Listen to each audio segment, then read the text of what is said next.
তাহলে আমরা সেই আওয়াল ভূঁইয়ার কোরবানিকে বোঝাতে গিয়ে দুই তিনটা উদাহরণ আনার দরকার। আমি বলছি যে কোরবানিটা বিষয়টা কি, এটা ইব্রাহিম আলাইহিস সালামের জীবনের সঙ্গে, ইসহাক আলাইহিস সালামের জীবনের সঙ্গে রিলেটেড। তাহলে হযরত ইব্রাহিম আলাইহিস সালামের আরো দু তিনটি গল্প শুনতে হবে। আমরা দুটো গল্প বলে শেষ করেছি, আরেকটা গল্প বলেই আমরা এই কোরবানিতে চলে যাব। এই গল্পটা আবার কোরবানি দিলে, কোরবানির ব্যাপারে এই যে কিছুদিন আগে যে কোরবানি হয়ে গেল, এই ব্যাপারে পবিত্র কোরআন থেকে যে গল্পগুলো আমাদের মুসলমান সমাজে ছড়িয়েছে, আমরা এই হুজুরদের মুখে মসজিদে প্রতি কোরবানির আগে গল্পটা রমরমা গমগমা আকারে শুনি। সেই গল্পটা হলো হযরত ইব্রাহিম, শরীয়তের গল্প, সম্বোধন সব বলতে হবে। হযরত ইব্রাহিম আলাইহিস সালাম বলছেন যে আমি স্বপ্নে দেখছি যে তোমাকে কুরবানি করব। তো এই জায়গায় ইসহাক নাকি ইসমাইল দ্বিমত তাফসীরকারকদের মধ্যে আছে। আমাদের উপমহাদেশে প্রচার করা হয় হযরত ইসমাইল কে এই কথা বলা হয়েছিল যে আমি স্বপ্নে দেখছি তোমাকে কুরবানি করতে হবে। কিন্তু পবিত্র কোরআনে হযরত ইসহাক আলাইহিস সালামকে নিয়ে বর্ণিত আছে। ইসমাইল আলাইহিস সালামের ব্যাপারে কুরবানিটা চলবে না। এই ব্যাপারে কিছুদিন আগে, প্রায় 7-8 বছর আগে একটা মামলাও হয়েছিল কোর্টে। এই উপমহাদেশে যে কোরবানির সঙ্গে ইসমাইলকে সম্পৃক্ত করা হয়, এটা পবিত্র কোরআনে নাই। পবিত্র কোরআনে ইসহাককে সম্পৃক্ত করা আছে, আর এখানে ইসমাইলের গল্প দিয়ে বলা হয়। তো যাই হোক, আমরা ইসহাকের গল্প দিয়ে বলি। তখন বললো যে বাবা, আপনি যদি সত্যই এই স্বপ্ন, কোরআনের কথা কিন্তু, আপনি যদি সত্যই স্বপ্ন দেখেন তা আমি রাজি আছি, আপনি আল্লাহর হুকুম বাস্তবায়ন করুন। তখন যে নিয়ে গেল কিভাবে, এই চুরি করে মায়ের কাছে এইভাবে ছলনা করে অনেকগুলো গল্প, মানে লক্ষ লক্ষ গল্প এই জায়গাটায় ইনক্লুড আছে। আপনি মালয়েশিয়ায় এক ধরনের গল্প পাবেন, বাংলাদেশে এক ধরনের গল্প পাবেন, সৌদিতে গেলে আরেক ধরনের গল্প পাবেন, মিশরে গেলে আরো শত শত গল্প পাবেন এই রিলেটেড। আমরা এত দূর আর যাবো না। সংক্ষিপ্ত ভাবে হযরত ইব্রাহিম আলাইহিস সালাম হযরত ইসমাইল আলাইহিস সালামকে নিয়ে গেলেন কোরবানির জন্য। নট জবে হোক কোরবানির জন্য নিয়ে গেলেন। কোরবানির জন্য নিয়ে গিয়ে তরবারি চালালেন, তরবারি তার কাটলো না। তা আমরা এই সেলিব্রিটি কামলা বক্তাদের মুখে শুনি তরবারি উনি রাগ করে ফেলে দিয়েছে। তরবারির একটা পাথরের উপর পড়ে 2 টুকরা হয়ে গেছে। শুনছেন না এগুলা? না আমি একা শুনছি। পাথরের উপর পড়ে 2 টুকরা হয়ে গেল। আর তাকে আমি তরবারি চালাই, কাটে না, জবেও না। কিন্তু জবেও যদি না হয়, তাহলে তুমি তরবারি এনে এটাকে ইনক্লুড করলে কুরবানির সাথে। হ্যাঁ, ভালো করে বোঝেন মাওলানারা, এটা কোরবানির নৈকট্য লাভের কথা বলা হয়েছে। আর এখানে তরবারি নিয়েছে জবে হোক। তরবারি তো জবের জন্য লাগে, কোরবানির জন্য তো তরবারি লাগে না। তাহলে এই তরবারি সেই জবে হোক তরবারি নয়, এটা হলো অন্য কোন তরবারি। বাংলা তরবারি সুগি, চাকু। তাহলে এইটা জবে হোক ছাড়া তার প্রয়োজন নাই। এখানে ঘটনা হলো কোরবানি। যাক, পাথরের উপর পড়ে 2 টুকরা হয়ে গেল। চিন্তা করছে তো ধার তো আছে, কাটে না কেন? তারপরে মনে মনে ভাবছে যে হয়তো আমার ছেলের উপর আমার মায়া আছে, মায়ার কারণে আমি পারি নাই, চোখটা বাঁধি, তাহলে আমার মায়াটা দূর হবে। চোখ বাঁধা অবস্থায় এবার তরবারি চালাবো, দেখি কাটে কিনা। যখনই চোখটা বাঁধছে, এইবার আল্লাহ বলছে ইব্রাহিম পরীক্ষায় পাস। আমার ইব্রাহিম নবী পরীক্ষায় পাস করছে, আর সামনে বাড়ানো দরকার নাই। তাড়াতাড়ি তুই মিকাইলকে একটা দুম্বা বানায় ল। দুম্বা বানায় যায় হ্যাঁ তরবারি নিচে দে, আর ওখান থেকে ইসহাককে বের করে নে। তারপরে চোখ খুলে দেখবে যে তার কোরবানি সঠিক হয়ে গেছে এবং আল্লাহ কবুল করে নিয়েছে। এইটা তখন জিবরাইল তাড়াতাড়ি মিকাইলকে বলল, ভাই তুই তাড়াতাড়ি দুম্বা সাজ, তোরে নিয়ে যা, আল্লাহ তো আমার এই সার্কাসটা করতে বলছে, আমি এই সার্কাসটা করে আসি। এই তরবারির নিচে দুম্বা দিচ্ছে, দুম্বা কেটে 2 ভাগ হয়েছে। চোখ খুলে দেখে এই ইসহাক সামনে খাড়া। এই যে ঘটনাটা, মানিকগঞ্জের লোকেরা আছে জায়গায়। এই মানিকগঞ্জের কে? মানিকগঞ্জের আছে না? এই মানিকগঞ্জের আছে। মানিকগঞ্জের কালুসা বলছে যে নিরিখ বান ধরে দুই নয়নে, নিরিখ ভুল করিলে যাবিরে মারা, পড়বিরে ভীষণ খায়। এই নিরিখ হলো চক্ষু বন্ধ করা। এই চক্ষু বন্ধ করাকে এখানে ইব্রাহিমের চোখ বন্ধ বলা আছে। আমরা এবার হাকিকতে চলে আসি। ইব্রাহিম যে তরবারিটা নিচে, ওই তরবারিটা ছিল যার যার শীষ্ণ বানুন। ইব্রাহিমের তরবারিটা শীষ্ণ বানুন, আর ওই পাথরটা ছিল কেটে দুই টুকরা হওয়া। এটা দ্বারা বোঝাচ্ছে শৃঙ্গার করে, মৈথুনের পূর্বে শৃঙ্গার করে জনন নালীকে যথেষ্ট কামরস দ্বারা পিচ্ছিল করে নেওয়া, যাতে পাথরের টাচ করার সঙ্গে সঙ্গে কেটে দুই টুকরা হয়, প্রবেশ করে। এইটা বলছে। আর চোখ বাঁধা দ্বারা বলছে নিরিখ গ্রহণ, গুরু নিরিখটা গ্রহণ করা শুক্র রক্ষার জন্য। যেহেতু এটা কোরবানির গল্প, নৈকট্য লাভের গল্প, জবেও করার গল্প না। জবে মানে হলো গলা কেটে প্রাণীকে হত্যা করা, আর কোরবানি মানে নৈকট্য লাভ করা। তাহলে এখানে কোরবানির গল্প বলছি। এখানে ইসহাকটা ছিল যার যার নুনু, ইব্রাহিমটা ছিল যার যার শীষ্ণ বা নুনু, তরবারিটা ছিল যার যার শীষ্ণ বা নুনু। এই তরবারি বলা, ইব্রাহিম বলা, ইসহাক বলা, এগুলোর উদ্দেশ্য হলো মরমী বাদ বা সরবিজ্ঞান অনুযায়ী, সরবিজ্ঞানের একটা সূত্র আছে, যার গল্প তার মুখ দিয়েই বলানো হয় ভিন্ন ভিন্ন নামে। যেমন পুরুষাঙ্গের গল্প বলবো, একটা নতুন গল্প বানাবো, তো পুরুষাঙ্গ রূপক একটা শব্দ নিতে হবে মহাদেব, পুরুষাঙ্গের আরেকটা শব্দ নিলাম মদন, পুরুষাঙ্গের আরেকটা শব্দ নিলাম রাবণ। তো মদন মহাদেবের কাছে যা বলতে, প্রভু আমি তো প্রভু দর্শনে যেতে চাই। তো বলছে যে তুমি রাবণের কাছে যাও, সে তোমাকে ভালো পরামর্শ দিতে পারে। পুরুষাঙ্গের গল্পই বলছি। মহাদেবের মুখ দ্বারা, এই মদনের মুখ দ্বারা, রাবণের মুখ দ্বারা, এই রাবণ, মহাদেব এবং মদন তিনটাই কৃষ্ণ বানু। গল্প বলছে তিনজনকে দ্বারা, পুরুষাঙ্গের গল্পই বলছি। খুব সাবধান। একই ভাবে তরবারি এটাও শিষ্ণ, ইব্রাহিম এটাও শিষ্ণ, ইসহাক এটাও শিষ্ণ।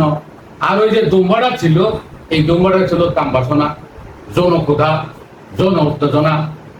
এটা যখন প্রশমন হয় গজব হয়ে গেল। ইসহাক অক্ষত, আমার শুক্রপাত হয় নাই, শুক্রপাত না হলে আমার মদন যেমন আছে তেমনই থাকবে। মহিলার চরম পুলক লাভ হয়ে গেছে, অর্গাজিম হয়ে গেছে। মহিলা এবার কি বা সাধিকা এবার বললো যে আমার কাম তৃপ্তি, পরিপূর্ণতা আসছে, বাস গজব হয়ে গেছে। তাহলে ইব্রাহিম ছিল ওই জায়গায় সিদ্ধ সাধকের নুনু। এই ভুইয়া, ইব্রাহিম ছিল সিদ্ধ সাধকের নুনু বা শিষ্ণ। তাহলে তিনটা গল্প বললাম, তিনটা গল্প দ্বারাই ইব্রাহিম প্রমাণিত হলো নুনু বা শিষ্ণ। এখন কুরবানিটা প্রমাণ হলো যে আসলে পূর্বে যে তুমি যে কথাটা বললে যে কুরবানি মানে আত্মসংশোধন করা, কুরবানি মানে নিজের আমিত্ব দূর করা, এটা বলছে না। এখন কুরবানি মানে কি পেলাম? তুমি কাম দেশে গিয়ে তোমার শুক্রকে রক্ষা করো এবং প্রভু দর্শন লাভের চেষ্টা করো। মৈথুনের মাধ্যমে তুমি প্রভু দর্শন লাভের চেষ্টা করো, এইটা আমরা পেলাম। আর প্রভু দর্শন লাভ করতে গেলে যা লাগে সেইটাই এখানে গল্প আকারে বলা হয়েছে। চূড়ান্ত ভাবে সূরা কাহাফের শেষের দিকে আপনারা যদি লক্ষ্য করেন, এইখানে আছে কুল্লাউ কানাল বাহারু মিদাদান লিকালিমাতি রাব্বি লানাফিদাল বাহারু কাবলা আন তানফাদা কালিমাতি রাব্বি ওয়ালাউ জিনা বিমিসলিহি মাদাদা। এই আয়াতে বলা হয়েছে এই নৈকট্য লাভের উপায়টা, যে তোমার কাছে যে সাগর আছে, এই দেহ সাগর, দেহ সাগরকে যদি তুমি কালি না বানাও, বল আপনি বলুন লাউকানাল বাহারু মিদাদাল লিকালিমাতি রাব্বি, প্রভু দর্শন লাভের জন্য সাগরকে যদি কালি বানাও। জরায়ু হলো একটা সাদা খাতা, জরায়ু, তোমার জরায়ু মানে তোমার বডির হাফ হাফ পোর্শন আর কি, হাফ পার্ট, অর্ধেক অংশ, এটা তোমার অংশ। তোমার জরায়ু হলো একটা সাদা খাতা। ওই সাদা খাতাতে যদি ছেলে লিখতে হয় বা মেয়ে লিখতে হয়, তুমি মেয়ে লেখো আর ছেলে লেখো, তাহলে তোমার এই দেহ সাগরকে কালি বানানো হলো, দাগ দিলে তো কালি হয়ে গেল। আর যদি তুমি শুক্রপাত না করো তো দাগ করলো না, সাদা খাতা সাদাই থাকলো। পবিত্র কোরআন বলছে যে প্রভু দর্শন লাভের জন্য তুমি যদি তোমার সাগরকে, দেহ সাগরকে কালি বানাও, লানা ফিদাল বাহার, সাগর শুকিয়ে যাবে। তোমার বাপ শুকাইছে, তোমার দাদা শুকাইছে এই জায়গায়, আর তুমি তো পরের জায়গায় ঘর বানায় রইছো। এতেও তো তোমার ভাড়া, এতেও তো তোমার না, খুব সাবধান, এটাও শুকায় যাবে। লানা ফিদাল বাহারু কাবলা তানফাদা কালিমাতু রব্বি, প্রভুর নিদর্শন লাভের আগে তোমার সাগর শুকিয়ে যাবে। এই পরিমাণ কালি যদি আরো দাও, এইটার মুরাদ হলো তুমি না পারলে তোমার বন্ধু ভাড়া করছো, দুইজনে আসছে আজকে প্রভুর দর্শন লাভ করবো, আমি 20 থেকে 25 মিনিট, বাকিটা তুই। এইটা পবিত্র কোরআন বলছে যে এই ধর্মের কালি যদি 2 বন্ধু 3 বন্ধু মিলে লাগাও, তারপরে সাগর শুকায় যায়, প্রভুর দর্শন লাভ।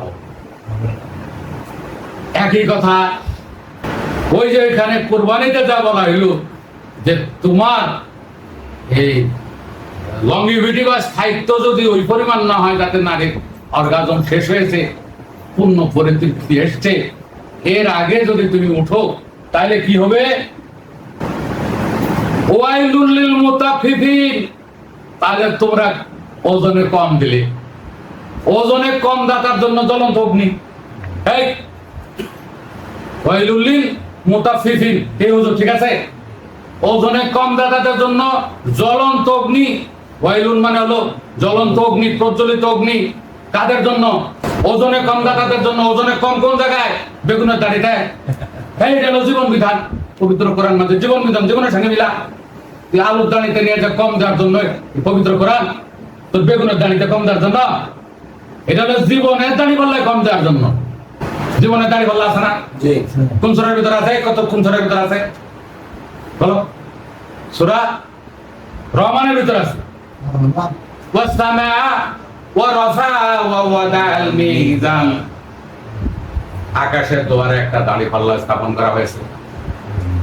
খুব সাবধান, আকাশের দুয়ারে অনেক সেলিব্রিটি বক্তা, কামলা ওয়াইজিন, 1.5 পাতা পড়া বক্তা, আলিয়া মাদ্রাসার বারান্দা ঘোরা, কমিমালসার বারান্দা ঘোরা, এই মোল্লারা এই আয়াতের অর্থ করতে যে বলছে আকাশে তো নাই, দাড়ি পাল্লা কোথায় আল্লাহ লাগাবে। বহু তাফসীর আছে, বাজারে দেখাতে পারি, ওটা দেখবেন একটু, আকাশে নাই, আকাশের দুয়ার কোথায়, দাড়ি পাল্লা কোথায়, এ আয়াত ভুল আছে। এমন কথা এই উন্মাদ ধর্মান্ধ এই কামলা গোষ্ঠী বলে, প্রচার করে।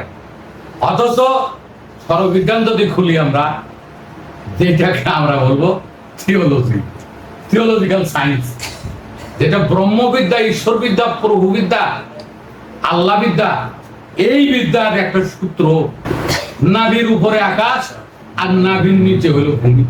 নাভিটা সেন্ট্রাল, সেন্ট্রাল পয়েন্ট, কেন্দ্রীয় কি চিহ্ন আর কি। এই সেন্ট্রাল পয়েন্টের নিচে একদম নাভি বরাবর আর একটা প্রত্যঙ্গের মুখ আছে, সেটা হলো জরায়ুর মুখ। এই জরায়ুর মুখটা হলো একদম নাভি বরাবর। এই জায়গায় একটা মানে কি অর্গানিক সেন্সর বসানো আছে।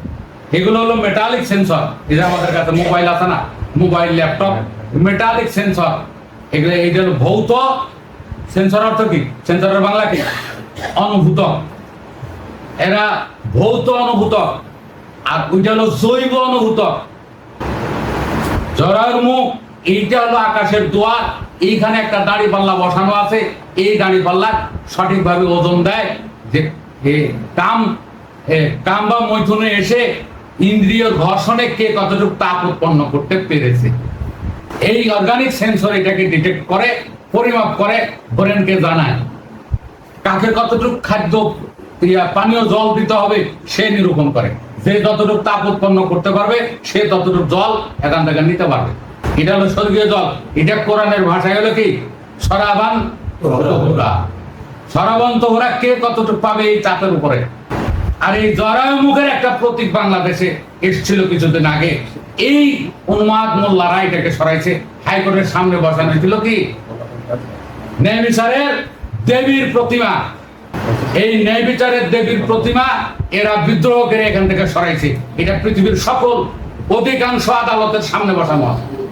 ন্যায় বিচারের দেবী জাস্টিসিয়া, ন্যায় বিচারের দেবী থেমিস, আমাদের এই উপমহাদেশে ন্যায় বিচারের দেবী গান্ধারী।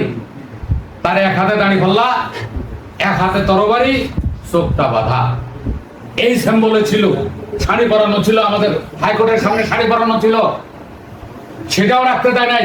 অন্যান্য দেশে কিন্তু উলঙ্গ অবস্থায় আছে, তারা রাখছে ন্যায় বিচারের দেবী।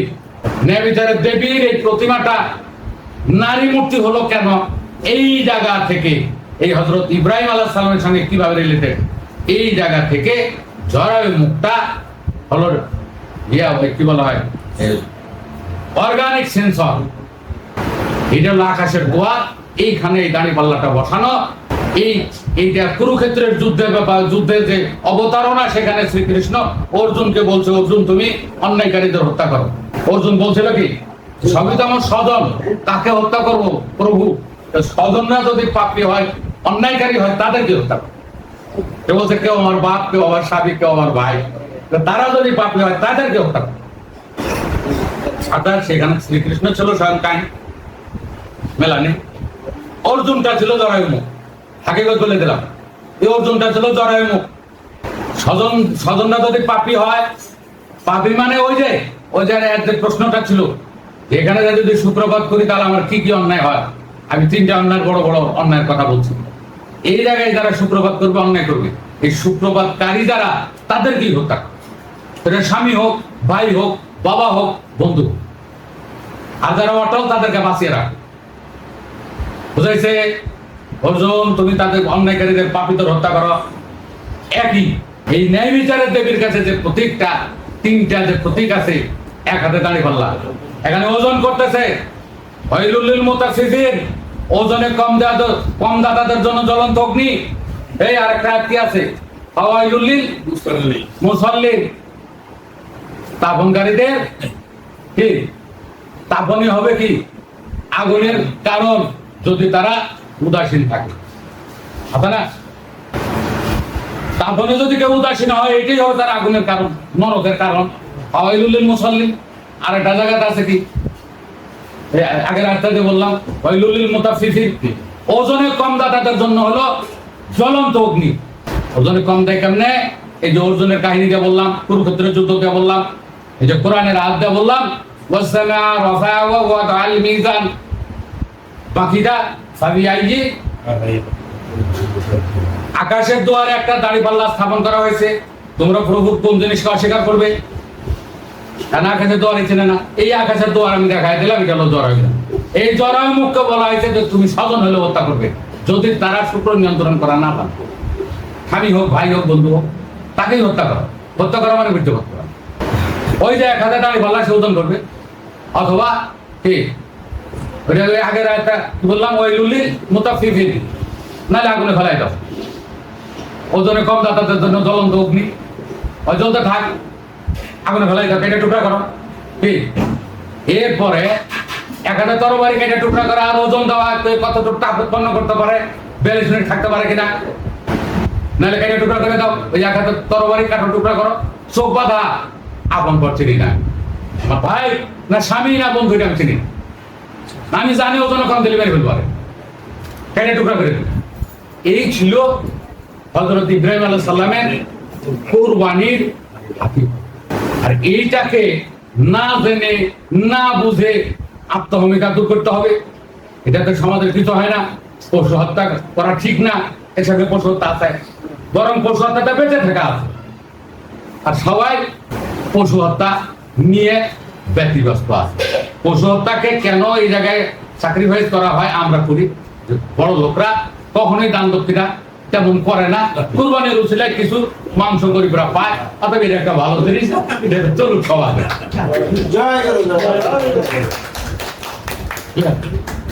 সংক্ষিপ্ত আকারে কাটুন। Thanks for watching. Lots of love.